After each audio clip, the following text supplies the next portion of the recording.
തിരുവനന്തപുരത്ത് നിങ്ങളുടെ കയ്യിൽ ആക്രി സാധനങ്ങൾ ഉണ്ടെങ്കിൽ www.scrapset.com എന്ന വെബ്സൈറ്റിൽ ഉടനെ തന്നെ ബുക്ക് ചെയ്യുക. ഹലോ ഫ്രണ്ട്സ്, ഇന്നത്തെ വീഡിയോ ഈ ബെർണാഡ് സോളമന് വേറെ കണ്ടന്റ് ഒന്നും ഇല്ലല്ലോ, ഞാനാണല്ലോ അവൻ്റെ കണ്ടന്റ്.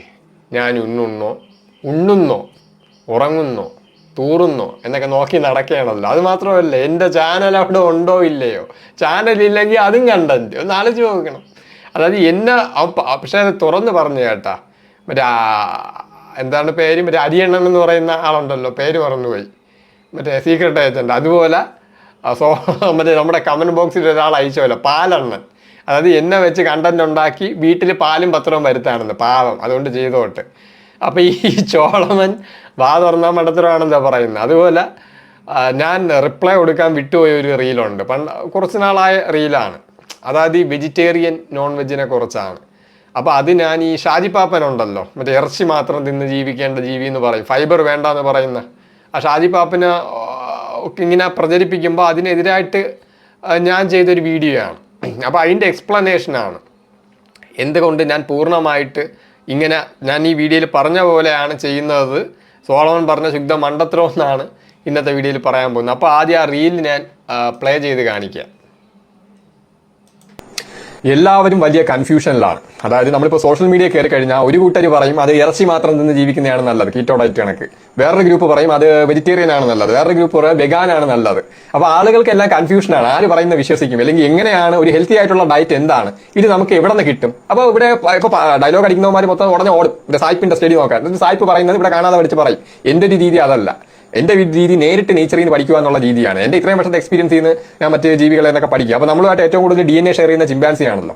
ഞാൻ ചിമ്പാൻസി ആയിട്ട് മറ്റ് ഹണ്ടർ ഗ്യാദർ ട്രൈബുമായിട്ടൊക്കെ പഠിച്ചപ്പോൾ ഞാൻ മനസ്സിലാക്കിയിരിക്കുന്നത്, ഇപ്പോൾ ചിമ്പാൻസി എടുത്താലും ഈ ചിമ്പാൻസിയുടെ ഡയറ്റ് എന്ന് പറയുന്ന മെജോറിറ്റി വെജിറ്റേറിയനും മൈനോറിറ്റിയാണ് ഈ നോൺ വെജ് കഴിക്കുന്നത്. അതായത് മറ്റ് പക്ഷികളുടെ മുട്ട, ചെറിയ സസ്തനി, ചെറിയ ടൈപ്പ് കുരങ്ങന്മാരോ അങ്ങനെ സസ്തനികളെയൊക്കെ കൊന്നു തിങ്ങും, ചെറിയ പ്രാണികളെയൊക്കെ പിടിച്ച് തിങ്ങും, അതൊക്കെയാണ് നോൺ വെജ് കഴിക്കുന്നത്. അപ്പോൾ ചിമ്പാൻസിയുടെ ഒരു പാറ്റേൺ ഉണ്ട്. അതായത് ചിമ്പാൻസി എന്തെങ്കിലും കിട്ടിയാൽ അത് കഴിക്കുമെന്നല്ല.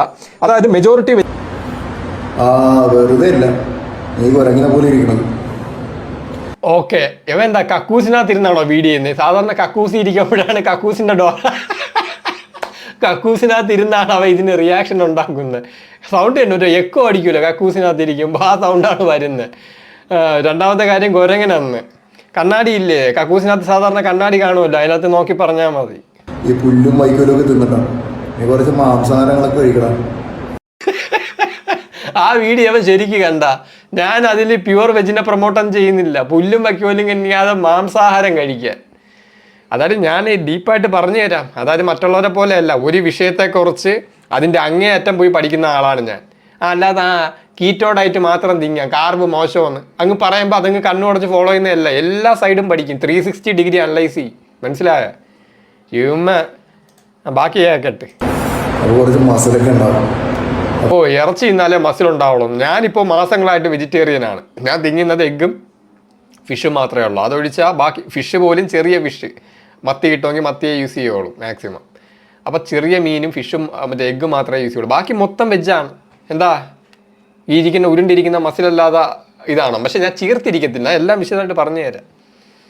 അപ്പോൾ കുറച്ച് മസിലൊക്കെ ഉണ്ടാവും, അപ്പോൾ നിന്റെ ഈ കടി മാറും. ഇല്ലെങ്കിൽ ഇവൻ്റെ ജീന് ഇതുപോലെ ഇരിക്കണമെന്ന് പറഞ്ഞ് പബ്ലിക്ക് തെറ്റിദ്ധരിക്കും. നല്ല കോമഡി സോളമൻ്റെ. എൻ്റെ ഫോട്ടോയും ചിമ്പാൻസിയും വെച്ചിട്ട് കമ്പയർ ചെയ്യുക. അപ്പോൾ അപ്പോൾ നിങ്ങൾക്ക് പറയാം എൻ്റെ ഈ രൂപമാണോ അതേ ചോളമൻ്റെ രൂപമാണോ മാച്ചെന്ന് നിങ്ങൾക്ക് തന്നെ പറയാം. നിങ്ങൾക്ക് വിട്ടുതരുന്നു ഓഡിയൻസിന്. അപ്പോൾ ഇനി വിശദമായിട്ട് പറയാം. അപ്പോൾ ആ വീഡിയോ പ്രത്യേക ഷാജിപ്പാപ്പനും ടീമിനും വേണ്ടി ഇങ്ങനെ സൂഡോ സയൻസ് പ്രചരിപ്പിച്ചപ്പോൾ ഞാൻ കൊടുത്തതാണ്. ഞാൻ പറഞ്ഞല്ലോ, ഞാൻ ഏറ്റവും പെർഫെക്ഷനാണ് പ്രാധാന്യം. അതായത് ഏറ്റവും ബെസ്റ്റ് ഏതാണ്, ഒരുവിധം തട്ടിയും മുട്ടിയും പോകുന്നുള്ളതല്ല, ഏറ്റവും ബെസ്റ്റ് ആരോഗ്യം നിലനിർത്താൻ ഏറ്റവും ബെസ്റ്റ് ഏതാണ്, മനുഷ്യന് ആരോഗ്യത്തോടെ ജീവിക്കാൻ ഏറ്റവും നല്ല വഴി ഏതാണ്, അങ്ങനെ വർഷങ്ങളായിട്ട് റിസർച്ച് ചെയ്യുന്ന ആളാണ്. ആ റിസർച്ചിൻ്റെ പഠനങ്ങളാണ് ഞാൻ നിങ്ങളുടെ അടുത്ത് പറഞ്ഞുകൊണ്ടിരുന്നത്. അപ്പോൾ ഇവ ഇതിൽ പ്രൊമോട്ട് ചെയ്യുന്നത്, ഞാൻ അതിൽ പറഞ്ഞത് 70% വെജിറ്റേറിയൻ, 30% നോൺ വെജ്, അങ്ങനെ കഴിക്കാനാണ് പറഞ്ഞത്. ആ നോൺ വെജിൽ നിന്നെല്ലാം കിട്ടിക്കോളും. ഞാൻ ഇത് പറയാനുള്ള കാര്യം ഞാൻ എക്സ്പ്ലെയിൻ ചെയ്തു തരാം. അതായത് ഞാൻ എന്തുകൊണ്ട് വെജിറ്റേറിയൻ ആയി എന്ന് ചോദിച്ചാൽ, എനിക്ക് മൃഗങ്ങളോട് ഭയങ്കര എമ്പതിയാണ്. എൻ്റെ ചെറിയ കുട്ടിക്കാലത്തെ എപ്പോഴും ഒന്നും ഇറച്ചിയൊന്നും തിന്നൂല. വല്ലപ്പോഴും വല്ല വിശേഷമൊക്കെ വരുമ്പോൾ അച്ഛൻ്റെ കൂടെ ഇറച്ചി വാങ്ങാൻ പോയത് എനിക്ക് ഇന്നും ഓർമ്മയുണ്ട്. അപ്പോൾ കോഴിക്കടയിൽ പോകുമ്പോൾ കോഴികളുടെ കരച്ചിൽ ഇതൊക്കെ എനിക്ക് വിഷമമാണ്. പക്ഷേ അത് എന്നെ തിങ്ങുകയും ചെയ്യും. വിഷമം ഉണ്ടെങ്കിലും തിങ്ങും. അപ്പോൾ ഇറച്ചിയൊക്കെ ഇന്നത്തെ പോലെ അല്ലല്ലോ, വല്ലപ്പോഴുമൊക്കെ വാങ്ങുള്ളൂ ഇറച്ചിയൊക്കെ പണ്ടത്തെ കാലത്ത്. ഇന്നത്തെ കാലമല്ല എൻ്റെയൊക്കെ കുട്ടിക്കാലം. അപ്പോൾ ഞാൻ ഇരുന്നിട്ട് എനിക്ക് മൃഗങ്ങളോട് ഭയങ്കര എമ്പതിയാണ് പണ്ട് മുതലേ. അതുമാത്രമല്ല, എൻ്റെ കുഞ്ഞമ്മയുടെ വീടുണ്ട്. കുഞ്ഞമ്മയുടെ വീട്ടിൽ നിന്ന് അവിടെ ഇറച്ചിയൊക്കെ വെച്ചപ്പോൾ അവിടുന്ന് ബാക്കിയുള്ള എല്ലാം, എൻ്റെ വീട്ടിൽ പട്ടിയുണ്ട്, അവിടെ പട്ടിയില്ല. അപ്പോൾ ഈ എൻ്റെ വീട്ടിലെ പട്ടിക്ക് കൊടുക്കാൻ വേണ്ടി എല്ലൊക്കെ തന്നു വിട്ട് ഞാൻ വഴി കൂടെ നടന്ന് വീട്ടിലോട്ട് പോണ വഴിക്ക് റോഡിൻ്റെ അവിടെ ഒരു പട്ടിക്കുട്ടിയൊക്കെ ഉണ്ട്. ഞാൻ എൻ്റെ പട്ടിക്ക് കൊണ്ടുപോയ സാധനം ആ പട്ടിക്ക് കൊടുത്ത്. എന്നിട്ട് എനിക്ക് ഭയങ്കരമായിട്ട് ഇഷ്ടപ്പെട്ടു ആ പട്ടീനെ. ഞാൻ വീട്ടിൽ നടന്നു പോയി ഒരു ചാക്കെടുത്ത് ആ പട്ടീനെ ചാക്കി കയറ്റി കൊണ്ടുപോയി എൻ്റെ വീട്ടിൽ കൊണ്ട് വളർത്തിയിട്ടുണ്ട്. വളരെ ചെറിയ പ്രായത്തിലാണ്. അപ്പോൾ മൃഗങ്ങളോട് എനിക്ക് ഭയങ്കര എമ്പതിയാണ്. അപ്പോൾ പിന്നീട് നമ്മൾ ഈ വർക്കൗട്ടൊക്കെ ചെയ്തപ്പോൾ ഓക്കെ, എമ്പതിയൊക്കെ ശരി, പക്ഷേ ഇറച്ചിയൊക്കെ കഴിക്കണം. അപ്പോൾ അതിജീവിക്കാൻ വേണ്ടി കഴിക്കാമല്ലോ. അതായത് ഒന്ന് മറ്റൊന്നിനെ ആഹരിച്ചാണല്ലോ ജീവൻ നിലനിൽക്കുന്നത്. അപ്പോൾ അതൊക്കെ ഓക്കെ. അതിനുശേഷം ഞാൻ നിരന്തരമായിട്ട് ചിന്തിക്കാൻ തുടങ്ങി. അതായത് ഈ നാച്ചുറൽ ലോ അതിനെയൊക്കെ പറ്റി. ഇപ്പോൾ കുട്ടിക്കാലത്തെ ഞാൻ എൻ്റെ ഒരു സ്ഥിരം പരിപാടി അനിമൽ പ്ലാനറ്റ് ചാനലും കണ്ട് ജീവികൾ എന്തൊക്കെ ചെയ്യുന്നു, അവർ എന്താണ് ചെയ്യുന്നതെന്ന് ഇങ്ങനെ നോക്കിക്കൊണ്ടിരിക്കുക, അത് മനസ്സിലാക്കുക എന്നുള്ളത് എൻ്റെ ഒരു കുട്ടിക്കാലത്തെ ഒരു ഹോബിയാണ്. കാർട്ടൂണ് പോലെ തന്നെ അതൊരു ഹോബിയാണ്. അപ്പോൾ അതുകൊണ്ട് തന്നെ നമ്മൾ കുറച്ചുകൂടെ നോളജൊക്കെ ഇൻക്രീസായി വന്നപ്പോൾ എനിക്ക് മനസ്സിലായി, ഈ ഡാർവിൻ്റെ പരിണാമമൊക്കെ പഠിച്ചപ്പോൾ ഈ ജീവികൾ അടുത്ത തലമുറ സൃഷ്ടിക്കുന്നത് വെറുതെ അല്ല, വളരെ കഠിനമായിട്ടുള്ള കോമ്പറ്റീഷനിലൂടെയാണ്. അപ്പോൾ എൻ്റെ വീട്ടിൽ പൂച്ചകളൊക്കെ ഉണ്ട്. അപ്പോൾ എൻ്റെ അമ്മയും അയൽക്കാരൊക്കെ ഇങ്ങനെ പറയാറുണ്ട്, ഒരു ക്രൂരനായ പൂച്ചയുണ്ട്, ആ പൂച്ച പാവം പിടിച്ച ബാക്കി പൂച്ചകളെയൊക്കെ, ബാക്കി ആൺപൂച്ചകളോ, ഒരു ക്രൂരനായ ആൺപൂച്ച ബാക്കിയുള്ള ആൺപൂച്ചകളെയൊക്കെ കടിച്ചോട്ടിക്കും. അപ്പോൾ ആ ആൺപൂച്ചേനെ നമ്മൾ വീട്ടിൽ കയറ്റല്ലോ ഓട്ടിക്കണമെന്ന് പറയാം. പക്ഷേ എനിക്കറിയാം ആ ആൺപൂച്ചയാണ് ഏറ്റവും ഹൈ ക്വാളിറ്റി. അപ്പോൾ ആ ആൺപൂച്ചയാണ്, എല്ലാ പെൺപൂച്ചയും ആ ആൺപൂച്ചയായിട്ടാണ് ചേർന്ന് കുട്ടി ഉണ്ടാക്കുന്നത്. അപ്പോൾ ആ കരുത്തനായിട്ടുള്ള പൂച്ചയും ബാക്കി ആൺപൂച്ചയൊക്കെ തമ്മിൽ കോമ്പറ്റീഷൻ ചെയ്യും. രാത്രി കടി കൂടി അതിൽ ജയിച്ചവനാണ്. അപ്പോൾ ജയിച്ചവനാണ് കുട്ടി ഉണ്ടാക്കുന്നത്. അപ്പോൾ ലോകത്തുള്ള എല്ലാ മൃഗങ്ങളും പോരാട്ടത്തിനൊടുവിൽ വിജയിച്ചവൻ ഉണ്ടാക്കുന്ന കുട്ടികളാണ് ജനിക്കുന്നത്. അപ്പോൾ വളരെ നീണ്ട പോരാട്ടത്തിനൊടുവിലാണ് ഓരോ മൃഗങ്ങളുടെ കുട്ടിയും ഈ ലോകത്ത് ജനിക്കുന്നത്. വളരെയധികം പോരാട്ടമാണ്. അതിൽ ഏറ്റവും ബെസ്റ്റിൻ്റെ കുട്ടിയാണ് ഉണ്ടാക്കുന്നത്. പൂച്ചകളെയൊക്കെ വീട്ടിൽ ഉണ്ടെങ്കിൽ നോക്കാം, വീട്ടിൻ്റെ പരിസരത്ത്. അത് കറക്റ്റ് നിരീക്ഷിച്ചാൽ മതി. ഞാനിരുന്ന് നിരീക്ഷിച്ച് മനസ്സിലാക്കി. എൻ്റെ വീട്ടിൻ്റെ അയൽക്കാരും എൻ്റെ അമ്മയൊക്കെ പറയും അത് ക്രൂരം പൂച്ചേനെ. എനിക്കത് ക്രൂരമല്ലെന്നറിയാം. ഞാൻ ആ പൂച്ചയ്ക്ക് ഫുഡൊക്കെ കൊടുക്കും, അമ്മയൊക്കെ കൊടുക്കൂല. കാരണം ബാക്കിയുള്ള പൂച്ചകളോ അത് ഉപദ്രവിക്കുന്നു, പേടിപ്പിക്കുന്നു എന്ന് പറഞ്ഞ്. അപ്പം എനിക്കതറിയാം അത് ഹൈ ക്വാളിറ്റിന്ന്. അപ്പം അമ്മ കാണാത്ത സമയത്ത് ഞാൻ ആ പൂച്ചയ്ക്ക് മുട്ടയൊക്കെ ഉണ്ടെങ്കിലേ ഒന്നൊക്കെ പൊട്ടിച്ച് ഒഴിച്ചു കൊടുക്കും. കാരണം ചാമ്പ്യനാണല്ലോ. അപ്പോൾ അങ്ങനെയാണ്. അപ്പോൾ ലോകത്തുള്ള ഓരോ ജീവിയും വളരെയധികം കോമ്പറ്റീഷൻ ചെയ്ത് അതിലെ ഏറ്റവും ബെസ്റ്റാണ് കുട്ടി ഉണ്ടായിക്കൊണ്ടിരിക്കുന്നത്. അപ്പോൾ ജനിക്കുന്ന ഓരോ കുട്ടിയും വെറുതെ അങ്ങ് പെറ്റുപെരുകി ഉണ്ടായതല്ല, വളരെ ശക്തമായിട്ടുള്ള കോമ്പറ്റീഷനിലൂടെ അതിജീവിച്ച് വന്നതാണ് ഓരോ ജനിക്കുന്ന കുട്ടി. ഏറ്റവും ബെസ്റ്റിൻ്റെ കുട്ടിയാണ്. അപ്പോൾ ലോകത്തുള്ള എല്ലാ ജീവിക്കും കോമ്പറ്റീഷൻ ചെയ്താണ് അവരും ജനിച്ചിരിക്കുന്നത്. കോമ്പറ്റീഷൻ ചെയ്ത് ജനിച്ച എല്ലാ ജീവികൾക്കും ജീവിക്കാനുള്ള ഒരു റൈറ്റ്സ് ഉണ്ട് എന്ന് ഞാൻ മനസ്സിലാക്കി. അപ്പോൾ ഇതാണ് പൂർണ്ണമായിട്ട് ഞാൻ ഈ ഇറച്ചിയൊക്കെ നിർത്തിയത്. അപ്പോഴും വല്ല ചീറ്റ് ഡേയോ കല്യാണ പാർട്ടിയൊക്കെ കൊണ്ടുപോയി കഴിക്കും. അതായത് ബുദ്ധിസത്തിൽ പറയും പോലെ. ഇപ്പോൾ ബുദ്ധൻ സ്വന്തമായിട്ട് കഴിക്കുമ്പോൾ മറ്റു ജീവികളെ ഒന്നും കൊന്നു തിന്നൂല. പക്ഷേ മറ്റൊരാൾ ബുദ്ധഭിക്ഷുവായിട്ട് ഭക്ഷണം കൊടുക്കുമ്പോൾ തിന്നും. എന്തായാലും ഞാൻ ഇപ്പോൾ ഇറച്ചി കഴിച്ചിട്ട് ഇടയ്ക്ക് വെച്ച് എന്തോ പുറത്ത് പോയപ്പോൾ എന്തോ കഴിച്ച്, മുമ്പ് ഒരു കല്യാണ പാർട്ടിക്ക് എന്തോ പോയി, എൻ്റെ ഒരു ഫ്രണ്ടിൻ്റെ കൂടെ പോയപ്പോൾ കഴിച്ചിരുന്നു. അത്ര തന്നെയാണ്. അപ്പോൾ ഇതാണ് ഞാൻ വെജിറ്റേറിയനിലോട്ട് മാറാനുള്ള കാരണം. ഒന്ന്, മൃഗങ്ങളോടുള്ള എമ്പതി. രണ്ടാമത്തെ കാര്യം, ഓരോ മൃഗവും ശക്തമായിട്ടുള്ള പോരാട്ടത്തിനൊടുവിലാണ് ജീവിച്ചു വരുന്നത്. ഓരോ മൃഗവും ചാമ്പ്യൻ മൃഗമാണ്. അപ്പോൾ അത്രയും ക്വാളിറ്റി ഉള്ളൊരു മൃഗത്തെ അനാവശ്യമായിട്ട് കൊന്നു തിങ്ങാതെ തന്നെ ഇന്ന് ജീവിക്കാൻ പറ്റുന്ന സാഹചര്യമുണ്ട്. അപ്പം മനഃപൂർവ്വം അവരെ കൊന്നു തിങ്ങുന്നത് ശരിയല്ല എന്ന് തോന്നുന്നു. നമ്മുടെ ഉള്ളിൽ നിന്ന് തോന്നുമല്ലോ, ഞാൻ പറഞ്ഞല്ലോ വ്യക്തികൾക്ക് കർമ്മമില്ല. നമ്മുടെ ഉള്ളിൽ നിന്ന് തോന്നുന്നത് എന്താണോ അതനുസരിച്ച് പ്രവർത്തിക്കുക. അപ്പോൾ എനിക്ക് എമ്പതിയും ആ പോരാട്ടത്തിനൊടുവിലാണ് ഓരോ മൃഗവും ജനിച്ച് വീഴുന്നത് എന്നുള്ള അറിവും കൊണ്ടാണ് ഞാൻ പൂർണ്ണമായിട്ട് ഈ മാംസാഹാരമൊക്കെ നിർത്തിയത്. പക്ഷേ വല്ല കല്യാണ പാർട്ടിക്കോ കൂട്ടുകാരുടെ ഒപ്പം പുറത്തു പോകുമ്പോൾ എന്തോ കഴിക്കും, അല്ല ഞാൻ കഴിക്കത്തില്ല. അല്ല, ഞാനതൊക്കെ നിർത്തി. ഇപ്പം ഞാൻ കഴിക്കുന്നത് മുട്ട കഴിക്കുക. കാരണം മുട്ട ഒരു ജീവിയുടെ അടുത്ത ജീവി അതൊരു ജീവിയായിട്ട് ഫോം ആയില്ലല്ലോ, ഒരു ജീവി ഉണ്ടാവാനുള്ള വിത്താണ്. രണ്ടുള്ളത് മീൻ. എനിക്ക് സപ്ലിമെൻ്റ് എടുക്കാൻ താല്പര്യമില്ല. ഞാൻ മറ്റേ ഇടയ്ക്ക് വെച്ച് കടലിൽ ഓയിൽ എന്തോ വീണപ്പോൾ ഞാൻ എടുത്തതാണ്. എനിക്ക് താല്പര്യമില്ല. ഇപ്പം ഞാൻ വീണ്ടും മീൻ തിന്ന് തന്നെയാണ് പോകുന്നത്. അപ്പം മീനും മുട്ട ഒഴിച്ച് ബാക്കി ഫുൾ ഞാൻ പ്യുവർ വെജിറ്റേറിയനാണ്. രണ്ടാമത്തെ കാര്യം, ഇനി ഹൈലൈറ്റിലോട്ട് വരാം. അതായത് ഇത് ഞാൻ വ്യക്തിപരമായിട്ട് എന്തുകൊണ്ട് ഞാൻ വെജിറ്റേറിയനായി, അല്ലെങ്കിൽ ഇറച്ചിയൊക്കെ നിർത്തി, എൻ്റെ ജീവിതത്തിനെ ഇറച്ചി തിന്നുന്നില്ല, അതൊക്കെ കംപ്ലീറ്റ് നിർത്തിയിട്ട് മുട്ടയും മീനും പിന്നെ ഈ വെജിറ്റബിൾസും, ബാക്കിയുള്ള ഫ്രൂട്ട്സും വെജിറ്റബിൾസും. അപ്പോൾ ഒരു കാര്യം അറിയണം, നമ്മൾ ഈ ഹണ്ടർ ഗ്യാദറിനെ കുറിച്ച് പഠിച്ച പല ഹണ്ടർ ഗ്യാദർ ട്രൈബുകളും omega-3 കഴിക്കാറില്ല. അതായത് omega-3 അല്ല, ഈ മീൻ കഴിക്കാറില്ല. അതായത് ഈ തടാകവും ഒരുപാട് മീനൊന്നും ഇല്ലാത്ത സാഹചര്യത്തിൽ അതിജീവിക്കുന്ന ഹണ്ടർ ഗ്യാദേഴ്സ് ഉണ്ട്, ഗോത്രങ്ങൾ. പൂർണ്ണമായിട്ട് കാട്ടി ജീവിക്കുന്ന കിഴങ്ങുകളും പഴങ്ങളും പച്ചക്കറികളും അത്യാവശ്യം മൃഗങ്ങളൊക്കെ കൊന്നു തിങ്ങി. അപ്പോൾ ഈ omega-3 നല്ലവണ്ണം ഉള്ളത് മീനിലാണ്. അപ്പോൾ മീൻ തിങ്ങാതെ അവർക്കപ്പോൾ ആവശ്യത്തിന് omega-3 ഇന്ന് പറയും പോലെ കിട്ടുന്നില്ല. പിന്നെ അവരെങ്ങനെയാണ് അതിജീവിച്ചത്? അതിനുള്ള ഉത്തരം, ഈ omega-3 എന്ന് പറയുന്ന ഈ ഒരു ന്യൂട്രിയൻ്റ്, ഈ ഒരു ഫാറ്റി ആസിഡ് നമുക്ക് എന്തുകൊണ്ടാണ് ആവശ്യം?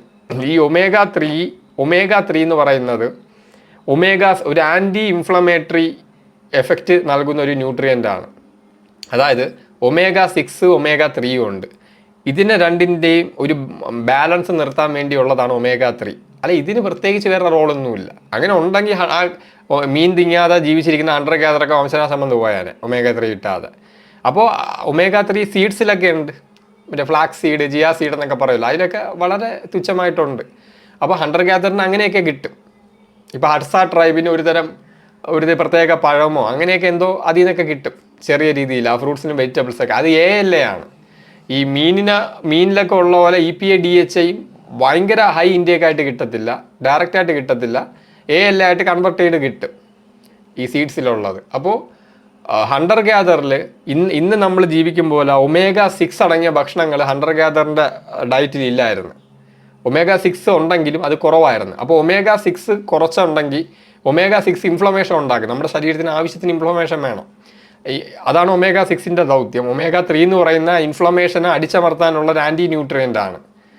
ആൻറ്റി ഇൻഫ്ലമേറ്ററി ന്യൂട്രിയൻ്റ് ആണ് omega-3 എന്ന് പറയുന്നത്. അപ്പോൾ ഹണ്ടർ ഗ്യാദറിൻ്റെ ഡയറ്റിൽ omega-6 വളരെ കുറവായിരുന്നു. അതുകൊണ്ട് തന്നെ ഈ സീഡ്സിൽ നിന്നും നട്ട്സിൽ നിന്നൊക്കെ കിട്ടുന്ന തുച്ഛമായിട്ടുള്ള omega-3 ഉണ്ടല്ലോ, വെജിറ്റബിൾ സോഴ്സിൽ നിന്ന് കിട്ടുന്ന ALA. പിന്നെ മറ്റ് ജീവികൾ ഞാനിപ്പോൾ പണ്ട് പറഞ്ഞിട്ടുണ്ട്, ചില കോഴിമുട്ടകളിൽ omega-3 ഉണ്ടെന്ന്. അതായത് കോഴിക്ക് കൊടുക്കുന്ന തീറ്റയിൽ, ഇപ്പം നിങ്ങൾ വാങ്ങുന്ന കോഴിമുട്ട, അപ്പോൾ ഈ കോഴിക്ക് കൊടുക്കുന്ന തീറ്റയിൽ omega-3 അടങ്ങിയ തീറ്റയാണ് കൊടുക്കുന്നതെങ്കിൽ ഈ കോഴിയുടെ മുട്ടയിൽ omega-3 കണ്ടന്റ് കാണും. അപ്പം അതുപോലെ മറ്റ് ജീവികളുടെ കാട്ടി ജീവിക്കുന്ന ജീവികൾ ഈ omega-3 ന്യൂട്രിയൻസ് അടങ്ങിയ ജീവികൾ, സീഡ്സൊക്കെ തിന്നുന്ന ജീവിയായിരിക്കും. അപ്പോൾ അതിൻ്റെ ഇറച്ചിയിൽ നിന്നും കുറച്ചൊക്കെ കിട്ടും. അപ്പോൾ ആ തുച്ഛമായിട്ടുള്ള omega-3 മതിയാവും. കാരണം omega-6 ഹണ്ടർ ഗ്യാദറിൻ്റെ ഡയറ്റ് കുറവാണ്. അപ്പോൾ അതുകൊണ്ട് തന്നെ കുറച്ച് omega-6, അതുകൊണ്ട് ഇൻഫ്ലമേഷൻ കുറവായിരിക്കും. അതുകൊണ്ട് omega-3 കുറച്ച് തന്നെ മതി. ഇന്നത്തെ സമൂഹത്തിൽ omega-3 കൂടുതൽ വേണ്ടി വരുന്നത് ഇന്നത്തെ നമ്മുടെ എല്ലാ ഡയറ്റിലും omega-6 കൂടുതലാണ്. അപ്പോൾ കൂടുതൽ omega-6 കൂടുതൽ ഇൻഫ്ലമേഷൻ. അപ്പോൾ ആവശ്യത്തിന് omega-3 കിട്ടിയില്ലെങ്കിൽ ഇൻഫ്ലമേഷൻ കൂടി ഹെൽത്ത് അടിച്ചു പോകും. അപ്പോൾ അതുകൊണ്ടാണ് ഇന്ന് omega-3 ഇത്രയും പ്രസക്തമാകുന്നത്. ഇത് തിരിച്ചറിയണം. അപ്പോൾ അതുകൊണ്ടാണ് ഞാൻ ഈ മീനൊക്കെ തിന്നുന്നത്. അതെനിക്ക് സപ്ലിമെൻ്റ് താല്പര്യമില്ല, ഒരു സാഹചര്യം കൊണ്ടന്ന് എടുത്തന്നേ ഉള്ളൂ. അപ്പോൾ ഇത് തിരിച്ചറിയണം. രണ്ടാമത്തെ കാര്യം ഏതാണ്, ഈ മെജോറിറ്റി വെജിൻ്റെയും ഇറച്ചിയുടെയും കാര്യം. അതായത് ഞാൻ ഡീപ്പായിട്ട് പറഞ്ഞ വിഷയങ്ങളാണ്. അതായത് ഇതിന് ഞാൻ ഹണ്ടർ ഗ്യാദർ ട്രൈബിനെ ചിമ്പാൻസി മനുഷ്യർ, അത് ചിമ്പാൻസി എന്ന് പറയുന്ന ജീവി മരത്തിൻ്റെ മണ്ടയിൽ മാത്രം ജീവിക്കാൻ വേണ്ടി ഡിസൈൻ ചെയ്യപ്പെട്ടതാണ്. അതുകൊണ്ടാണ് ചിമ്പാൻസി നൂന്ന് നിൽക്കാത്തത്. ഇടയ്ക്കിടയ്ക്ക് നൂന്ന് നിൽക്കും. ഈ മനുഷ്യനെ പോലെ ഇങ്ങനെ നൂന്ന് നിൽക്കുക. മനുഷ്യർ നൂന്ന് നിൽക്കാൻ കാരണം മരത്തിൻ്റെ മണ്ടയിൽ നിന്ന് താഴെ ഇറങ്ങിയ ജീവിയാണ് നമ്മൾ. മനുഷ്യൻ മരത്തിൻ്റെ മണ്ടയിൽ നിന്ന് താഴെ ഇറങ്ങി, അതായത് ഹോമോ ഹാബിലിസ് ഒക്കെ അറിയാമല്ലോ. അതായത് മനുഷ്യൻ്റെയും കുരങ്ങൻ്റെയൊക്കെ ഒരു സെൻറ്ററായിട്ട് പറയാം ഹോമോ ഹാബിലിസ്, ഇറക്ടസിന് മുമ്പുള്ളവർ. അപ്പോൾ ഹോമോ ഹാബിലിസ് എന്ന് പറഞ്ഞാൽ കുരങ്ങനും അല്ല മനുഷ്യനും അല്ല, അതായത് മനുഷ്യനെ പോലെ നടക്കുന്ന ഒരു കുരങ്ങൻ, അങ്ങനെ കാണാം, നിവർന്ന് നടക്കുന്ന ഒരു കുരങ്ങൻ. അപ്പോൾ ചിമ്പാൻസി മരങ്ങളുടെ മണ്ടയിൽ മാത്രം ജീവിക്കും. അത്യാവശ്യം ഇടയ്ക്കിടയ്ക്ക് മാംസാഹാരമൊക്കെ തിന്നും. മെജോറിറ്റി വെജാണ്. അപ്പോൾ ഈ ഹണ്ടർ ഗ്യാദറിൽ ഹോമോ ഹാബിലിസിനെ എടുത്ത, അതായത് തീയും വെപ്പണൊക്കെ കണ്ടുപിടിക്കുന്നതിന് മുമ്പുള്ള ഒരു കാലഘട്ടം, അപ്പോൾ എടുത്താലും മനുഷ്യർ മെജോറിറ്റി വെജാണ് കഴിച്ചത്, മൈനോറിറ്റിയാണ് നോൺ വെജ് കിട്ടുന്നത്. മനുഷ്യർ കൂടുതൽ ഇറച്ചി കഴിക്കാൻ തുടങ്ങിയ തീയുടെയും വെപ്പണിൻ്റെയും കണ്ടുപിടുത്തത്തിന് ശേഷം. അതായത് ഹോമോ ഇറക്ടസ് ആണ്, അത് ഇറക്ടസ് മുതലാണ് കുറച്ചൊന്ന് അഡ്വാൻസ് ആയിട്ട് വന്നത്. തീനെ കൺട്രോൾ ചെയ്യാൻ വേണ്ടി പഠിച്ചത്, നിയന്ത്രിക്കാൻ പഠിച്ച് തങ്ങളുടെ ആവശ്യത്തിനായിട്ട് തീയെ ഉപയോഗിക്കാൻ, ഒരു വെപ്പണായിട്ട് ഉപയോഗിക്കാൻ പഠിച്ചത് അപ്പോഴാണ്. അപ്പോൾ അങ്ങനെയാണ് ഇറച്ചിയൊക്കെ കൂടുതൽ തിന്നു തുടങ്ങിയത്. അപ്പോഴും മനുഷ്യൻ്റെ ജീവിതത്തിൽ ഒരുപാട് സമയം ഫാസ്റ്റിംഗ് ഉണ്ടായിരുന്നു. അപ്പം ഞാൻ പറഞ്ഞത് 70% വെജിറ്റേറിയന് 30% നോൺ വെജ് എന്ന് ഞാൻ പറയാൻ കാരണം അത് നമ്മുടെ ശരീരം പരിണമിച്ച് വന്ന രീതി വെച്ച് തന്നെയാണ്. അതായത് ആരോഗ്യവും ദീർഘായുസും ആരോഗ്യവും ലോങ്വിറ്റിയൊക്കെ ഫോക്കസ് ചെയ്യുന്ന ആളുകൾക്ക് ഇങ്ങനെ ചെയ്യാനേ പറ്റുള്ളൂ. അതായത് ഞാൻ IGF-1 കുറിച്ച് പറഞ്ഞ്, ഇൻസുലിൻ ലൈക്ക് ഗ്രോത്ത് ഫാക്ടർ വന്ന ഒരു വളർച്ചാ ഘടകം, ഒരു വളർച്ചാ ഹോർമോണാണ്. പിറ്റ്യൂട്ടറി ഗ്ലാൻഡിൽ ഗ്രോത്ത് ഹോർമോൺ ഉൽപ്പാദിപ്പിക്കാനുള്ള സിഗ്നൽ കൊടുക്കുമ്പോൾ അതിന് പകരമായിട്ട് നമ്മുടെ ലിവർ ഉൽപ്പാദിപ്പിക്കുന്ന ഒന്നാണ് ഈ IGF എന്ന് പറയുന്നത്, ഇൻസുലിൻ ലൈക്ക് ഗ്രോത്ത് ഫാക്ടർ 1. അപ്പോൾ ഇതൊരു വളർച്ചാ ഹോർമോണാണ്. ഇതാണ് നമ്മുടെ വളർച്ചയെ പ്രോത്സാഹിപ്പിക്കുന്നത്. ഇപ്പോൾ ഗ്രേറ്റ് കാളി എന്ന് പറയുന്ന ഗുസ്തിക്കാരനെ അറിയാമല്ലോ, അയാൾക്കൊക്കെ ഈ IGF കൂടിയതിൻ്റെ ഒരു ഡിസീസ് ഉണ്ട്. അതാണ് അത്രയും വലിപ്പം കണ്ട. IGF കൂടിയാൽ ഭയങ്കര വലിപ്പം വരും. അപ്പോൾ വലിപ്പം വരുമ്പോൾ അത്രയും റിസ്ക് ആണ്. എസ്പെഷ്യലി ഗ്രോത്ത് ഫാക്ടർ കൂടിയോണ്ട് തന്നെ ക്യാൻസറൊക്കെ വരാനുള്ള സാധ്യത കൂടും. ഗ്രേറ്റ് കാളിക്കൊക്കെ ഭയങ്കര റിസ്ക് ആണ്. അതേസമയം IGF അതായത് ഇൻസുലിൻ ലൈക്ക് ഗ്രോത്ത് ഫാക്ടർ 1 ഉൽപ്പാദിപ്പിക്കപ്പെടാത്ത ഒരു ജനറ്റിക് അവസ്ഥയുണ്ട്. അതിനെ ലൊറോൺ സിൻഡ്രോം എന്നാണ് പറയുന്നത്. അവർക്കാണെങ്കിലോ ക്യാൻസർ വരെയില്ല. അപ്പോൾ IGF-ഉം ക്യാൻസറും തമ്മിൽ വളരെ വലിയ ബന്ധമുണ്ട്, മനസ്സിലായില്ലേ? അപ്പോൾ IGF കൂടിയാൽ ക്യാൻസർ സാധ്യത കൂടും, IGF കുറഞ്ഞിരുന്നാലോ ക്യാൻസർ യഥാർത്ഥത്തിൽ വര പോലും ഇല്ല. ഒരുതരം ക്യാൻസറിനെതിരെയുള്ള ഇമ്മ്യൂണിറ്റി ഉണ്ടെന്ന് വേണമെങ്കിൽ പറയാനും പറ്റും. അതിനുള്ള തെളിവാണ് ലൊറോൺ സിൻഡ്രോം ഉള്ള ആളുകൾ, അവർക്ക് ക്യാൻസർ അങ്ങനെ വരാറില്ല, അത് IGF കുറവായതുകൊണ്ട്. അപ്പോൾ IGF-ഉം ക്യാൻസറും തമ്മിൽ ബന്ധമുണ്ട്. ഇതാണ് ഒന്നാമതായിട്ട് മനസ്സിലാക്കേണ്ടത്. രണ്ടാമത്തെ കാര്യം, ഈ നമ്മൾ ഇറച്ചി തിന്നുന്നതും IGF-ഉമായിട്ട് ബന്ധപ്പെട്ടാണ് MTOR എന്ന് പറയും. അതായത് നമ്മുടെ MTOR എന്ന് പറഞ്ഞാൽ ഒരുതരം റിമോട്ട് കൺട്രോളാണ്. നമ്മുടെ ശരീരം വളർച്ചേനെ ഫോക്കസ് ചെയ്യണോ, റിപ്പയറിങ്ങിനെ ഫോക്കസ് ചെയ്യണോ, വളർച്ചേനെ ഫോക്കസ് ചെയ്യണോ എന്ന് തീരുമാനിക്കുന്നതാണ് MTOR. അപ്പോൾ നിങ്ങൾ IGF റൈസ് ചെയ്ത് ഈ ഹൈ പ്രോട്ടീൻ, എസ്പെഷ്യലി ലൂസിൻ, നമുക്ക് ആവശ്യത്തിന് വേണ്ട 9 അമിനോ ആസിഡുകളിൽ ഒരു പ്രധാനപ്പെട്ട അമിനോ ആസിഡാണ്, പ്രധാനപ്പെട്ട ഏറ്റവും പവർഫുൾ അമിനോ ആസിഡാണ് ലൂസിൻ. ഈ ലൂസിനാണ് മസിൽ ഗ്രോത്തിനൊക്കെ ഏറ്റവും കൂടുതൽ ഹെൽപ്പ് ചെയ്യുന്നത്. അപ്പോൾ ഇതിൻ്റെ ലൂസിനൊക്കെ ഏറ്റവും കൂടുതൽ ബയോ വാല്യൂ ആയിട്ടുള്ളത് നോൺ വെജിലാണ്. സോയയിലുണ്ടെങ്കിലും സോയയിലുള്ള ലൂസിൻ നോൺ വെജിനെ അപേക്ഷിച്ച് അത്ര സ്ട്രോങ് അല്ല, പക്ഷേ സ്റ്റിൽ കൊള്ളാം. പിന്നെ വെജിറ്റേറിയൻ അറിയാമല്ലോ, മിക്സ് ചെയ്ത് കഴിക്കേണ്ടി വരും, ഈ നോൺ വെജിനെ പോലെ സ്ട്രോങ് അല്ല. അപ്പോൾ ഇവിടെയാണ് ഹൈലൈറ്റ് എന്ന് പറയുന്നത്. അപ്പോൾ ഈ ലൂസിൻ എന്ന് പറയുന്ന അമിനോ ആസിഡ്, അതായത് നമ്മളിപ്പോൾ നോൺ വെജ് തിങ്ങുമ്പോൾ ഇത് ഇങ്ങനെ എപ്പോഴും ക്രോണിക്കലി കൂടും. ഹണ്ടർ ഗ്യാദറിൽ പോലും ഈ മീറ്റൊക്കെ തിങ്ങുമെന്ന് പറയുമ്പോൾ ഇങ്ങനെ ഡെയിലി ഇങ്ങനെ തിങ്ങില്ല. അത് ഡെയിലി ഇങ്ങനെ തിങ്ങിയൊന്നുമില്ല, അതൊക്കെ കിട്ടാൻ പോലും പാടാണ്, മനസ്സിലായില്ലേ? ഈ തീയും വെപ്പണും കണ്ടുപിടിച്ച ശേഷമാണ് പിന്നെയൊക്കെ കിട്ടി. പക്ഷെ നമ്മുടെ ശരീരം പരിണമിച്ചിരിക്കുന്നത് ഈ എപ്പോഴും ഈ IGF കൂട്ടുക, എപ്പോഴും MTOR നിരന്തരമായിട്ട് ഓണായിരിക്കുക. MTOR ഓണായിട്ടിരുന്നാൽ എങ്ങനെ റിപ്പയർ കിടക്കും? ഗ്രോത്തിനെയല്ലേ പ്രോത്സാഹിപ്പിക്കുക. അങ്ങനെ ഗ്രോത്ത് ചെയ്താണ് പൊക്കവും തടിയും കൂടി. എന്നെ കൊണ്ട് ഈ വിഷയമൊന്നും അറിഞ്ഞൂടാതെ. രണ്ടാമത്തെ കാര്യം, ഒരാളുടെ പൊക്കം അടിസ്ഥാന DNA ശ്രേണിയാണ് നിർണ്ണയിക്കുന്നത്. അതിൻ്റെ മാക്സിമം ഗ്രോത്തിലോട്ട് സാധാരണ ആരും എത്തൂല നാച്ചുറൽ ലൈഫ് സ്റ്റൈൽ. ഈ ഫാക്ടറികൾ നിരന്തരം തിങ്ങുമ്പോഴാണ് DNA-യിലുള്ള പരമാവധി വളർച്ചയിലോട്ട് എത്തുന്നത്. ഇത് തിരിച്ചറിയണം. അപ്പോൾ ഇപ്പോൾ ചിലപ്പോൾ ഓരോരുത്തർക്കും ഓരോ വളർച്ചയായിരിക്കും. ഇപ്പോൾ ഒരാളുടെ DNA-യിൽ 6 അടിയായിരിക്കും മാക്സിമം, വേറൊരാളുടെ DNA-യിൽ 6.5 അടിയായിരിക്കും. അപ്പോൾ 6 അടി മാക്സിമം അടിസ്ഥാന DNA ശ്രേണിയിൽ മാക്സിമം 6 അടി ഹൈറ്റ് വരെ വളരുള്ളൂ എന്നുള്ള ആൾ എത്ര എന്നാലും അത്രേ വളരുള്ളൂ. വേറെ ആൾക്ക് 6.5. അപ്പോൾ ഞാൻ പറഞ്ഞേ, മാക്സിമം ഫുഡ് കിട്ടുമ്പോൾ എല്ലാവരും അവരുടെ അടിസ്ഥാന DNA ശ്രേണിയുള്ള ഹൈറ്റിൻ്റെ ഏറ്റവും പീക്കിലെത്തുമെന്നാണ് പറഞ്ഞത്. അല്ലാതെ റാപ്പിഡായിട്ട് വളരുമെന്നല്ല, ഇതും കൂടെ തിരിച്ചറിയണം. അപ്പോൾ ഞാൻ പറഞ്ഞു വന്നത്, അപ്പോൾ നമ്മുടെ മനുഷ്യൻ്റെ ശരീരം എന്താണ് എപ്പോഴും, അതായത് നമ്മുടെ സെല്ലുലാർ തലത്തിൽ എപ്പോഴും ഈ ഡാമേജസ് വന്നുകൊണ്ടിരിക്കും. അപ്പോൾ നിരന്തരം നമ്മുടെ ശരീരത്തിൽ റിപ്പയർ ചെയ്യണം. അപ്പോൾ ഇന്നത്തെ ഈ ആധുനിക സമൂഹത്തിൽ പറയുന്ന പോലെ, ഇന്നത്തെ ഈ ആധുനിക സമൂഹത്തിൽ നമ്മളിപ്പോൾ ഫാക്ടറിയിൽ നിന്ന് തിങ്ങും പോലെ നിങ്ങൾ രാവിലെ ഹൈ ലൂസിനുള്ള, അതായത് MTOR-നെയും IGF-നെയൊക്കെ ഭയങ്കരമായിട്ട് ട്രിഗർ ചെയ്ത് ഓണാക്കുന്നതാണ് ലൂസിൻ. അത് ഫുൾ ഇറച്ചി പ്രോട്ടീൻ, ഉച്ചയ്ക്ക് ഇറച്ചി. ഞാൻ പറഞ്ഞത് ഇന്നത്തെ ബോഡി ബിൽഡിങ്ങാണ്. ഞാൻ ബോഡി ബിൽഡിങ്ങിനെ കുറിച്ചല്ല പറയുന്നത്, ലോങ് വിറ്റി ദീർഘായുസ് അതിനെക്കുറിച്ചാണ് പറയുന്നത്. ഇന്നത്തെ ബോഡി ബിൽഡിങ് വേണമെങ്കിൽ ഇങ്ങനെ 5 നേരം വെട്ടി പിടിക്കണം ഫാക്ടറിയിൽ നിന്ന്, ഇങ്ങനെ ഇരിക്കും. പക്ഷേ ഹെൽത്തി ആണെന്ന് തെറ്റിദ്ധരിക്കരുത്. അപ്പോൾ അത് വേറെയാണ്, ബോഡി ബിൽഡിങ് വേറെയാണ്, മസിൽ ഗ്രോത്ത്. ഞാൻ ലോങ് വിറ്റിയുടെ കാര്യമാണ് പറഞ്ഞത്. അപ്പോൾ രാവിലെ നിങ്ങൾ ഈ ലൂസിനടങ്ങിയ ഭക്ഷണം കഴിച്ച്, ഈ high quality non veg protein കഴിച്ച്, ഉച്ചയ്ക്ക് ഇറച്ചിയും നോൺ വെജ് കഴിച്ച്, വൈകുന്നേരവും കഴിച്ച്, അപ്പോൾ എന്ത് പറ്റും? ഈ MDR ഒക്കെ ഓണായാലേ ഇതുവരെ ലൈറ്റ് കത്തിക്കാൻ വേണ്ടി സ്വിച്ച് ഓണും ഓഫ് ആക്കും പോലെയല്ല ഈ IGF ഒക്കെ കുടിക്കും. ഇപ്പോൾ പാലൊക്കെ കുടിക്കുമ്പോൾ IGF റൈസ് ആവും. അപ്പോൾ ഈ IGF MDR ഓൺ ആവുകയും IGF ഗ്രോത്ത് ഫാക്ടർ ഒക്കെ IGF ഒക്കെ റൈസ് ആവുന്ന സമയത്ത് ശരീരം വളർച്ചേനെ പ്രോത്സാഹിപ്പിക്കും. നമ്മുടെ ശരീരത്തിന് ഒരേ സമയത്ത് വളർച്ചേനെയും ഒരേ സമയത്ത് റിപ്പയറിങ്ങിനെയും അങ്ങനെ ഫോക്കസ് ചെയ്യാൻ പറ്റൂല. ചെയ്യുമെങ്കിലും വളരെ ഫോക്കസ് ചെയ്ത് ചെയ്യാൻ പറ്റൂല. ഒന്നീ റിപ്പയർ അല്ലെങ്കിൽ ഗ്രോത്ത്. അപ്പം നിങ്ങൾ ഈ 3 നേരം ഹൈ ക്വാളിറ്റി പ്രോട്ടീൻ തിന്നുമ്പോൾ എന്ത് പറ്റും? IGF റൈസ് ആവും, MDR ഓൺ ആവും. അപ്പോൾ ശരീരം റിപ്പയറിങ്ങിൻ്റെ ഫോക്കസ് കുറച്ചിട്ട് വളർച്ചേനെ കൂടുതൽ ഫോക്കസ് ചെയ്യും. ഇങ്ങനെ നിങ്ങൾ ദിവസങ്ങളോളം ചെയ്യുമ്പോൾ എന്ത് പറ്റും? റിപ്പയറിങ്ങിൻ്റെ എഫക്റ്റ് കുറഞ്ഞ് എറേഴ്സ് കുമിഞ്ഞു കൂടും. അവസാനം ക്യാൻസറിലോട്ട് പോകും, മറ്റ് പല ആരോഗ്യ പ്രശ്നത്തിലോട്ട് പോകും. ഇപ്പുറത്തെ സൈഡോ വളർച്ച എന്ന് പറഞ്ഞ് എപ്പോഴും ഗ്രോത്തിനെ മാത്രം പ്രോത്സാഹിപ്പിച്ചുകൊണ്ടിരിക്കും. അപ്പോൾ ഇത് ലോങ്വിറ്റിക്കും ഹെൽത്തിനും അൺഹെൽത്തിയാണ്. രണ്ടാമത്തെ കാര്യം, ഞാനിപ്പോൾ 3 നേരം തിങ്ങി. എൻ്റെ വ്യക്തിപരമായിട്ടുള്ള കാര്യം പറയാം. ഞാനിപ്പോൾ 3 നേരം തിങ്ങുമെങ്കിലും ഈ ഹൈ ക്വാളിറ്റി പ്രോട്ടീന് ഞാൻ രാവിലെ ഉച്ചയ്ക്കൊന്നും അങ്ങനെ തിങ്ങാറില്ല.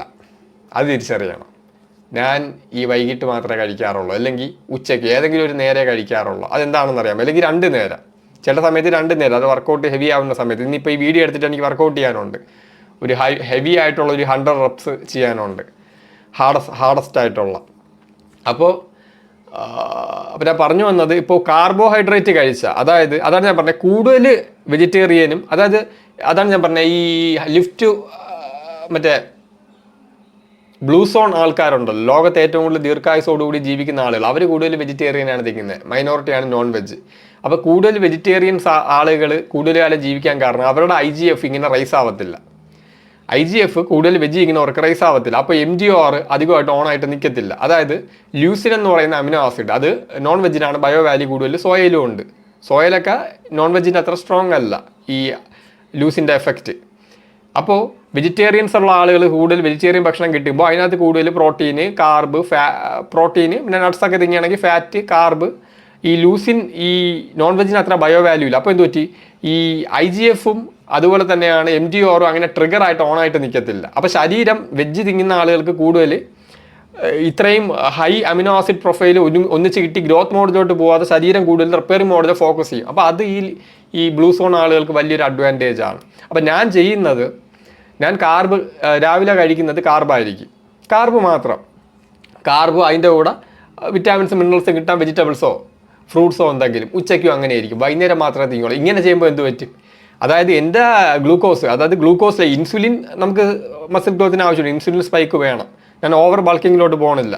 അപ്പോൾ ഇൻസുലിൻ സ്പൈക്ക് ചെയ്ത് ശരീരത്തിന് ഗ്ലൂക്കോസ് കൊടുക്കും. അതുവഴി ലിവറിലും മസിലിലൊക്കെ ഉള്ള ഗ്ലൈക്കജൻ സ്റ്റോർ ഫില്ലാവും. അത് മസിൽ ഗ്രോത്തിനും പെർഫോമൻസിനും ഒക്കെ ആവശ്യമാണ് ഈ ഗ്ലൈക്കജൻ എന്ന് പറയുന്നത്.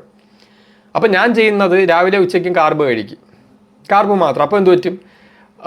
എൻ്റെ ശരീരം ഈ സ്റ്റോർ ചെയ്ത് വെച്ചിരിക്കുന്ന അത്യാവശ്യം ഉള്ള ഫാറ്റ് അത് വർക്കൗട്ട് ചെയ്യുമ്പോൾ ബേൺ ചെയ്യണമെങ്കിൽ ആ ഗ്ലൂക്കോസ് മൊത്തം ഊർജ്ജത്തിനായിട്ട് ഉപയോഗിക്കും. അപ്പോൾ ആ ഫാറ്റ് അവിടെ സ്റ്റോറായിട്ടിരുന്ന് സ്റ്റോറായിട്ടിരിക്കും. അത്യാവശ്യം ബൾക്കായിട്ടിരിക്കണം, കുറച്ച് കാലറി എക്സസ് ചെയ്യണം, കുറച്ച് ശരീരത്തിൽ, അതായത് ശരീരത്തിൻ്റെ മോഡുണ്ട്. നമ്മുടെ ശരീരത്തിൽ കുറച്ച് കൊഴുപ്പ് കൂടിയിരിക്കുമ്പോൾ നമ്മുടെ ബ്രെയിൻ അത് മനസ്സിലാക്കി അത് തരുന്ന സിഗ്നൽ എന്ന് പറഞ്ഞാൽ, ഓക്കെ ഇപ്പം നല്ല ഫുഡുള്ള സമയമാണ്, അതുകൊണ്ട് നീ പോയി കോമ്പറ്റീഷൻ ചെയ്തോ. ഇപ്പം നമ്മുടെ ശരീരത്തിൽ കൊഴുപ്പ് കുറഞ്ഞിരിക്കുമ്പോൾ, നല്ല കൊഴുപ്പ് അത്യാവശ്യം നമ്മൾ നല്ല കുറഞ്ഞിരിക്കുമ്പോൾ ശരീരം പറയുന്നത് ഓക്കെ ഇപ്പോൾ പട്ടിണിയുടെ സിറ്റുവേഷനാണ്, അതുകൊണ്ട് നമ്മുടെ തലച്ചോറുള്ള ഒരു കോമ്പറ്റീഷൻ മോഡ് മാറ്റിയിട്ട് സർവൈവൽ എസ്കേപ്പിംഗ് മോഡാക്കും. ഒരു പ്രോബ്ലം വരുമ്പോൾ നമ്മുടെ ശരീരത്തിൽ കൊഴുപ്പിൻ്റെ ശതമാനം കുറവാണെങ്കിൽ, ഒരു ഡേഞ്ചറസ് സിറ്റുവേഷൻ വരുമ്പോൾ, ഒരു ഫൈറ്റിൻ്റെ സിറ്റുവേഷൻ വരുമ്പോൾ കൊഴുപ്പ് കുറഞ്ഞ ആളുകളടുത്ത്, നല്ല ഫാറ്റ് കുറഞ്ഞ ആളുകൾ, കുറച്ചല്ല നല്ല കുറഞ്ഞ ആളുകൾക്ക് അവരുടെ അടുത്ത് പറയും അത് ഡേഞ്ചറാണ്, എസ്കേപ്പ് ചെയ്തത്. കാരണം നിൻ്റെ ശരീരത്തിൽ അത്യാവശ്യം കൊഴുപ്പ് സ്റ്റോറേജ് ഒന്നും ഇല്ല, ഭക്ഷണം കുറച്ചാണ് കിട്ടുന്നത്, മറ്റവന് സമൃദ്ധമായിട്ട് കിട്ടുന്നു, അതുകൊണ്ട് തന്നെ ഊർജ്ജം ഒരുപാടുണ്ട്, അതുകൊണ്ട് നീ കോമ്പറ്റീഷൻ ചെയ്ത്. ഇതുപോലെ തലച്ചോറിൻ്റെ മോഡ് പോലും, നമ്മുടെ ആ ഒരു പെരുമാറ്റം പോലും മാറും. ഇതൊക്കെ എൻ്റെ ജീവിതത്തിൽ നിന്ന് ഞാൻ ചെയ്ത് പഠിച്ച കാര്യങ്ങളാണ്. ആ ADF 2DFലോട്ട് പോയപ്പോൾ വന്ന മാറ്റങ്ങളൊക്കെ ഞാൻ തന്നെ എക്സ്പെരിമെൻ്റ് ചെയ്ത് എൻ്റെ ജീവിതത്തിൽ പഠിച്ചിട്ട് ഞാൻ ഒരു വീഡിയോ ചെയ്തിട്ടുണ്ടായിരുന്നു അതിനെക്കുറിച്ച്. അപ്പോൾ ഇങ്ങനെയാണ് മനസ്സിലാക്കേണ്ടത്. അപ്പോൾ ഞാൻ കണ്ടുപിടിച്ച രീതി അതാണ്. ഇപ്പോൾ ഞാൻ പ്രോട്ടീൻ വർക്കൗട്ട് ചെയ്ത ശേഷമുള്ള ആ ഒരു ഹെവി പ്രോട്ടീൻ മീൽ കഴിക്കും, അല്ലെങ്കിൽ ഞാൻ രാവിലെ ഉച്ചയ്ക്കും കാർബ് മാത്രം. അപ്പോൾ കാർബ് മാത്രം കഴിക്കുമ്പോൾ എന്താണ്, അവിടെ ഗ്ലൂക്കോസ്, കുറേ വിറ്റാമിൻസ്, മിനറൽസ്, ഈ MDR ഓണാക്കി നിർത്താനും IGF കൂട്ടാനും അവിടെ ഒന്നുമില്ല. അപ്പോൾ എൻ്റെ 3 മീൽ ഇങ്ങനെയാണെന്ന് അറിയണം. അല്ലാതെ 3 നേരവും ഈ നോൺ വെജ് അല്ലെങ്കിൽ മുട്ടയോ അങ്ങനെയാണ് ഞാൻ കഴിക്കാറില്ല. കാരണം എനിക്കറിയാം ഈ 3 നേരവും IGF കൂടി MDR ഓണായിട്ടിരുന്ന ഗ്രോത്തിനെയാണ് ശരീരം പ്രോത്സാഹിപ്പിക്കുന്നത്, റിപ്പയറിങ്ങിന് അവിടെ കുറയും. പിടികിട്ടിയില്ല. അപ്പോൾ ഇങ്ങനെയുള്ള ഇപ്പോൾ ഈ ഇറച്ചി ഇങ്ങനെ തിങ്ങെന്ന് പറയുന്ന യുവമാർക്കൊന്നും ഈ വിഷയമൊന്നും അറിയത്തില്ല, ഒരു കുന്തവും അറിയത്തില്ല. ചുമ്മാ എന്തൊക്കെ കാണാതെ പഠിച്ച് കുറേ മസിലും പെരിപ്പിച്ച് കിടക്കണമെന്നാണ്. ഹ്യൂമൻ ബയോളജിയെക്കുറിച്ചോ ലോങ്വിറ്റിയെക്കുറിച്ചോ ഹെൽത്തിനെക്കുറിച്ചോ ലോങ്വിറ്റി ജീൻസിനെ കുറിച്ചോ, അതുമാത്രമല്ല ലോങ്വിറ്റി ജീൻ TP53 FOXO3 ഈ ജീനുകൾക്ക് നന്നായിട്ട് പ്രവർത്തിക്കാനുള്ള പരിസ്ഥിതിയും IGF-1ഉം MTR-ഉം ഓഫാണെങ്കിലേ ലോങ്വിറ്റി ജീനിന് നന്നായിട്ട് പ്രവർത്തിക്കാനുള്ള പരിസ്ഥിതി ഒരുക്കി കൊടുക്കും. ഈ ശരീരത്തിന് നിരന്തരമായിട്ട് ഗ്രോത്ത് മോഡ് നിർത്തി, ഇത് അൺനാച്ചുറലാണ്, ഫാക്ടറിയുടെ കണ്ടുപിടുത്തമാണ് ശരീരത്തെ നിരന്തരമായ ഗ്രോത്ത് മോഡ് നിർത്തുക. നാച്ചുറൽ അങ്ങനെയില്ല. അപ്പോൾ ഈ ശരീരത്തെ ഇറച്ചി മാത്രം ഇങ്ങനെ വെട്ടി വിഴുങ്ങി നിരന്തരമായിട്ടുള്ള ഗ്രോത്ത് മോഡിൽ അവന്മാർ നിർത്തുമ്പോൾ എന്ത് പറ്റും? സ്വാഭാവികമായിട്ട് അവിടെ സംഭവിക്കണേന്ന് പറയുന്നത് ഇത് ഞാൻ ഇപ്പോൾ പറഞ്ഞ പോലെ MTR-ഉം IGF-ഉം ഒക്കെ റൈസ് ആയിട്ടിരിക്കും. അപ്പോൾ ലോങ്വിറ്റി ജീനിന് നന്നായിട്ട് പ്രവർത്തിക്കാനുള്ള പരിസ്ഥിതി നഷ്ടപ്പെടും. കാരണം നമ്മുടെ ശരീരം പട്ടിണിയുടെ സമൃദ്ധിയുടെയും ചക്രത്തിലാണ് പരിണമിച്ച് വന്നതെന്ന് പറഞ്ഞു. അതേ ശരീരം ഇത് ഒരു മാറ്റവും ഇല്ല. 100 വർഷം മുമ്പ് ഫാക്ടറി വന്നല്ലോ, അത് പഴയ എത്ര പൊട്ടന്മാർ കമൻറ്റ് ചെയ്യുന്ന കണ്ടിട്ടില്ലേ? അത് 100 വർഷം മുമ്പ് ഫാക്ടറി വന്നല്ലോ, അതുകൊണ്ട് ഇനി പണ്ടത്തെ കാര്യം നോക്കണ്ടോ? പണ്ടത്തെ അതേ ശരീരമാണ് ഇപ്പോഴും ഉള്ളത്. അല്ല, ഫാക്ടറിന് ഇത് മാറ്റമൊക്കെ നടക്കുന്ന 10,000-കണക്കിന് വർഷങ്ങളെടുത്താണ് മാറ്റം നടക്കുന്നത്. ഒരു ചിരി വരുന്നു, 100 വർഷം മുമ്പ് ഫാക്ടറി ഉണ്ടല്ലോ, അതൊക്കെ പണ്ടല്ലേ എന്ന്. എടോ, പണ്ടത്തെ അതേ ബോഡിയാ, ഈ ബോഡിക്കും ജെനറ്റിക്സിനൊന്നും ഒരു മാറ്റവും ഇല്ല. അതാണിപ്പോൾ രോഗിയായിട്ട് കിടക്കുന്നത്, മനസ്സിലായില്ല? അപ്പോൾ അതുകൊണ്ടാണ് ഞാൻ പറഞ്ഞത് മെജോറിറ്റി വെജും മൈനോറിറ്റി നോൺ വെജും. അതായത് ഇറച്ചി തിങ്ങേണ്ടതെന്ന് ഞാൻ പറഞ്ഞിട്ടില്ല, അതൊരു മൈനോറിറ്റി ആയിരിക്കണം. ഒരു 30% മതി നിങ്ങളുടെ പ്രോട്ടീനും ഇതിനൊക്കെ ഉള്ള ഇറച്ചി, ബാക്കി പ്രോട്ടീനും ന്യൂട്രിയൻസും നോൺ വെജിന് എടുക്കണം. അപ്പോൾ എന്ത് പറ്റും? മെജോറിറ്റി നിങ്ങൾ കാർബാണ് കഴിക്കുന്നത്. പിന്നെ വെജിറ്റേറിയൻസിന് അത്യാവശ്യം ഫാറ്റും ബാക്കി ന്യൂട്രിയൻസൊക്കെ കിട്ടും. നോൺ വെജിൽ നിന്ന് ഈ ലൂസിനടങ്ങിയ ഹൈ ക്വാളിറ്റി പ്രോട്ടീൻ ആ 30% കിട്ടും. അപ്പോൾ നിങ്ങളുടെ ശരീരം ഗ്രോത്തിൻ്റെയും റിപ്പയറിങ്ങിൻ്റെയും ഒരു മധ്യമാർഗത്തിലൂടെ പോകും. പിടികിട്ടിയ അതിനാണ് ഞാൻ 70% വെജും 30% നോൺ വെജ് എന്ന് പറഞ്ഞത്. ഇതുപോലുള്ള മണ്ടന്മാർക്ക് ഒരു വാഴയ്ക്ക് അറിഞ്ഞുകൂടാ, കുറേ മസിൽ പെരിപ്പിച്ചിരിക്കുന്ന ഹെൽത്തി എന്നാണ് വിചാരം. ഞാൻ ലോങ്വിറ്റിയെക്കുറിച്ചും ദീർഘായുസിനെ കുറിച്ചൊക്കെയാണ് പറയുന്നത്, മാക്സിമം ബ്ലൂ സോൺ ആളുകളെയൊക്കെ പോലെ. അതാണ് ഞാൻ ഉദ്ദേശിച്ചത്. അല്ലാതെ ഈ മണ്ടന്മാർക്ക് ഒരു കോപ്പ് അറിയത്തില്ലേ? അതായത് എൻ്റെ വീഡിയോക്ക് റിയാക്ഷൻ ചെയ്യുമ്പോൾ ഒരു നോളജും ഇല്ല, വെറുതെ എന്തോ ആയി തോന്നി വിളിച്ച് കണ്ടില്ലേ, റീച്ച് ഉണ്ടാക്കാൻ വേണ്ടി എന്തൊക്കെയാണ് ഇങ്ങനെ പറയുക. എവൻ എങ്ങനെയെങ്കിലും വൈറലായിട്ട് അറിയണം, അതായത് എൻ്റെ വീഡിയോ എടുത്തിട്ടാണ് വൈറലാക്കേണ്ടത്, അല്ലാതെ മീനിങ് ആയിട്ട് എന്തെങ്കിലും പറയണമെന്നോ മനസ്സിലാക്കണമെന്നോ ഒരു ബോധവും ഇല്ല. അങ്ങനെ ഉള്ളവനാണ് ഈ ജോളമൻ എന്ന് പറയുന്നത്. കണ്ടില്ലേ, ഈ കുരങ്ങൻ്റെ ഫോട്ടോ എടുത്തിട്ട് എൻ്റെ അതുപോലെ. അതെനിക്ക് പറയാനുള്ളത്, അത് നിങ്ങൾ കമൻറ്റ് അയക്കണം കേട്ടോ. എൻ്റെ വെച്ചിട്ട് ആരാണ് സാമ്യമൊന്ന് എനിക്ക് താടിയില്ലല്ലോ, താടിയൊക്കെ ഉള്ള വെച്ച് നോക്കിയാൽ മതി ആരുടെയാണ് കൂടുതൽ സാമ്യമെന്ന്. അതാണ് എനിക്ക് പറയാനുള്ളത്. അപ്പോൾ അതുകൊണ്ടാണ് ഞാൻ ഇത് പറഞ്ഞത്, ഞാനിപ്പോൾ അങ്ങനെ ചെയ്യുന്നത്.